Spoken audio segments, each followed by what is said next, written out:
Welcome to History's Hidden Weird, the show where we explore the strangest, quirkiest, and most unbelievable true stories from the past. I'm your host, Quinn Strange. Today, we're going down under to talk about a war. Not between nations, but between humans and birds. And the birds won. This is the story of the Great Emu War of 1932. Let's set the scene, Australia, 1932. The Great Depression is in full swing.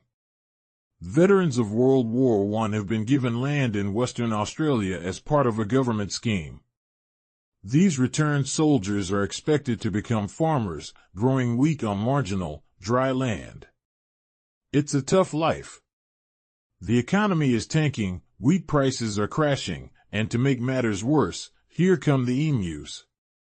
Emus, for those who don't know, are large, flightless birds native to Australia. They're about 6 feet tall, can run 50 kilometers per hour, and are generally harmless. But in large numbers, they can be destructive. And in 1932, approximately 20,000 emus began migrating from inland to the coast, right through the wheat fields. The birds stomped on crops, knocked over fences, and let in rabbits that caused even more damage. Farmers were furious. They complained to the government. And since these farmers were ex-soldiers, they made a military-style request: send in the army. With guns. To shoot the emus. The Minister of Defense agreed. After all, these were military men. It was a way to support veterans and test out some new equipment.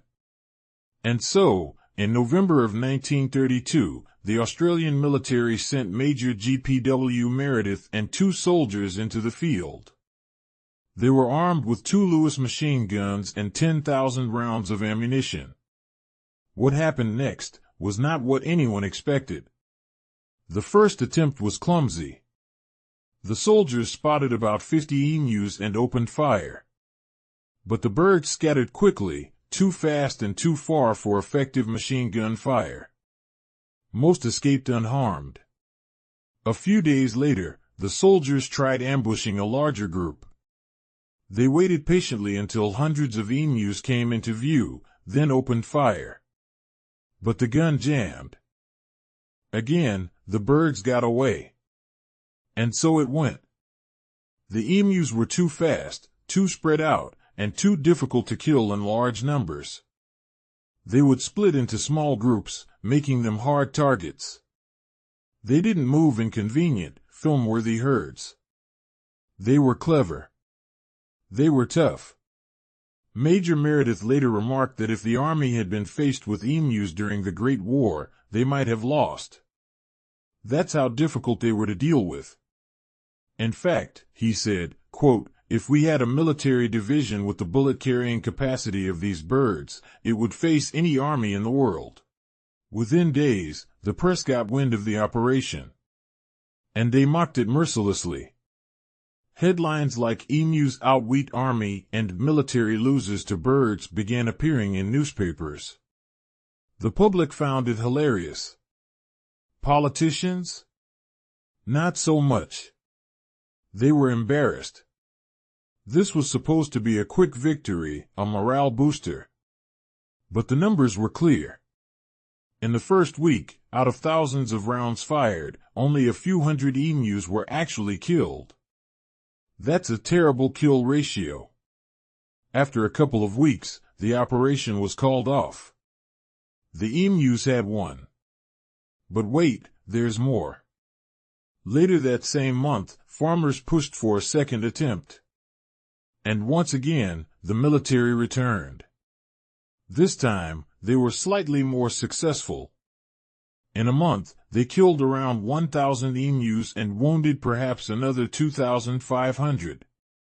But it still wasn't enough to make a serious dent in the population.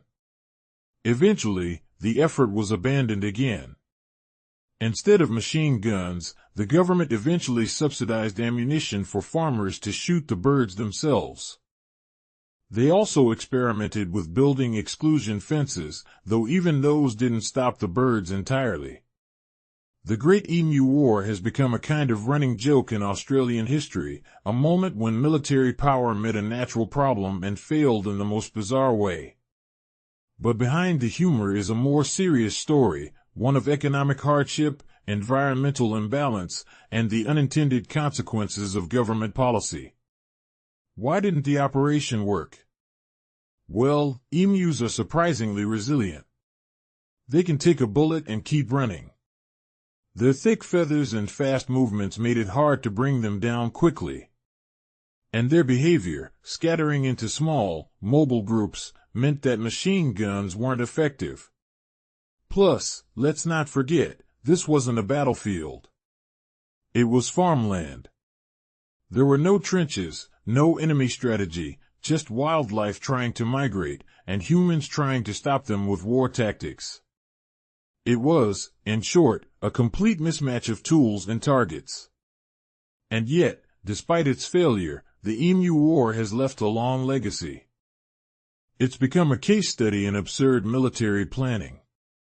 It's often cited in discussions about the limits of force in solving ecological problems. And, of course, it's a goldmine for comedians and historians alike. In the years since, people have made jokes about the emus rising again. T-shirts declare the emus victorious. Memes abound. But in the end, it's not about birds or bullets. It's about the unpredictable ways that nature resists control, and how sometimes, even the best-laid plans get trampled underfoot by a 6-foot bird. I'm Quinn Strange, and you've been listening to History's Hidden Weird. If this tale of warbirds and wounded pride gave you a chuckle or made you think, share it with someone who loves strange stories from history. And remember, next time you're facing a big problem, maybe double-check that it can't outrun a machine gun. If you liked today's episode, leave a review, share with your weird history-loving friends, and hit follow. Have a strange story you want us to cover? Comment below and we will see what we can do. Catch you next time.